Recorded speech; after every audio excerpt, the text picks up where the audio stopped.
Hello everyone, আমি মৌসুমি। আবার একটা নতুন ব্লগে তোমাদের সবাইকে স্বাগত। তো কেমন আছো বন্ধুরা তোমরা সবাই? আমরা তো খুবই ভালো আছি, আর আশা করি তোমরাও সবাই খুব ভালো আছো। তো সকাল সকাল স্নান করে ঘরের কাজকর্ম করে মেয়ে স্কুল আর হাজব্যান্ড অফিস চলে যাওয়ার পর সব কিছু করে আমার ঘরের কাজকর্ম শেষ করে চলে এসেছি মার বাড়িতে। আর আজকে রান্না হবে চিলি চিকেন আর হচ্ছে হলুদ হলুদ পোলাও। তো অনেক দিন ধরেই মার খেতে ইচ্ছে করছিল, তার সাথে অবশ্য আমাদেরও, শুধু মার একা নয়। তো তাই জন্য দুপুরবেলা আজকে আয়োজন করা হয়েছে চিলি চিকেন আর হচ্ছে পোলাও।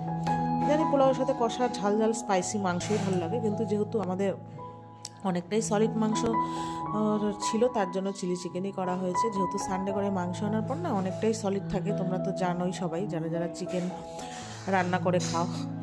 তো যাই হোক, এটা একটা এমনি বললাম তো ওই জন্য।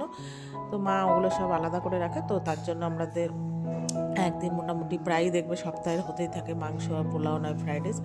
তো যাই হোক, রান্নাবান্না করে তারপরে একটুখানি খেয়ে নিলাম চা। তারপরে আমার তো ওইদিকে রান্নাবান্না কমপ্লিট। আর কে কে ওরকম চিকেন ভাজার সময় তুলে তুলে খেয়ে পেট ভরিয়ে ফেলো, আর আমার তো স্বভাবই আছে মাংস ভাজা হচ্ছে আর এদিকে খাচ্ছি। তো তারপর খাওয়া দাওয়া করে বাড়ি চলে গেছে, আর ভিডিও করে নিই। এটা হচ্ছে নেক্সট দিন, তারপরের দিন আর কি। তো তারপরের দিন হচ্ছে সকাল সকাল ঘুম থেকে উঠেছি, রান্নাবান্না করেছি। আর আমি না কাজকর্ম করার পরেই সকালে প্রায় টিফিন খেয়ে থাকি, তোমরা নিজেরাও দেখেছো। তো আজকে মেয়ে যেহেতু স্কুল ছুটি ছিল যায়নি, তো আজকে সকালে হয়েছিল ডিম দিয়ে চাউমিন। ঠিক আছে, আর চাউমিনটা বন্ধুরা মানে এত টেস্টি হয়েছিল, অনেক দিন পর সকালে টিফিনে চাউমিন খাচ্ছি। আমি সচরাচর খাই না, আর একার জন্য আমি টিফিনও বানাই না। তো আজকে অনেক দিন পর চাউমিন বানিয়েছিলাম রোদে বসে বসে।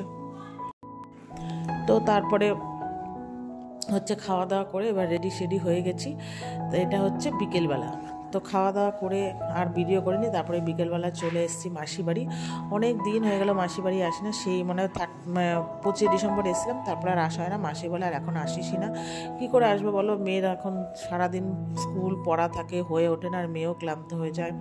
তো মাসি বাড়িতে আসার পরে তো চা টা খেয়েছি, খাওয়ার পরে বসে গল্প করলাম। তারপরে মাসি এনেছিল মোগলাই, তো আমরা সবাই মিলে মোগলাই খেলাম। তো মোগলাই নেওয়ার পরে তারপরে এবার বাড়ি আসার পালা। তো তারপরে এবার আমার মেয়ের হচ্ছে আমুল দুধ, আর মাসিদের তো যেহেতু অনেকটা পরিমাণে আমুল দুধ বাড়িতে আনা হয় মাসকা বাড়ি, তো গেলেই মাসি বাড়িতে আমুল দুধ খাওয়া হয়। তো দুজনকেই দিয়েছিল, তো খেয়ে দিয়ে বাড়ি চলে